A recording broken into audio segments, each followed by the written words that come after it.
அனைவருக்கும் வணக்கம். தூத்துக்குடியில் நடந்த நிகழ்வுகளை சுருக்கமாக பார்க்கலாம். இது உங்கள் 25 நியூஸ் எக்ஸ்பிரஸ். தொழில் முனைவோர் மற்றும் பட்டதாரிகள் திறன் மேம்பாட்டு முகாம் நாளைக்கு நம்ம ஊரில் நடக்குது. இப்படி நம்ம மாவட்ட ஆட்சியர் சொல்லியிருக்காரு. யார் யார் படிச்சுட்டு வேலை இல்லாமையும் இல்லை புதுசாக வேலை தேடி உருவாக்கணும்னு நினச்சி ஐடியா இல்லாமல் இருக்கீங்களோ எல்லோரும் இங்கே போங்க.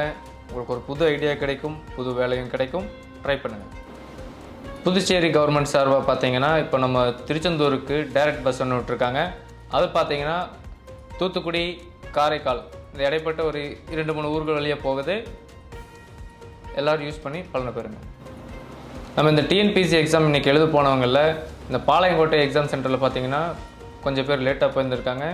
உள்ளே இருந்தவங்க ரொம்ப ஸ்ட்ரிக்டானவங்க போல் டைமிங் கீப் பண்ணாதனால உள்ள ஆட்கள் அலோவ் பண்ணல. லேட்டாக போனவங்க யாரையும் மக்கள் அந்த இடத்துல கொஞ்சம் வருத்தத்தை காலையில் ஃபீல் பண்ணிக்கிறாங்க. இந்த மாதிரி புது புது தகவல் உடனுக்குடனே உங்களுக்கு காதுக்கு வந்து சேரணும்னா நம்ம பேஜை சப்ஸ்கிரைப் பண்ணிக்கோங்க. பெல் பட்டன் ஆல்ல போட்டுக்கோங்க.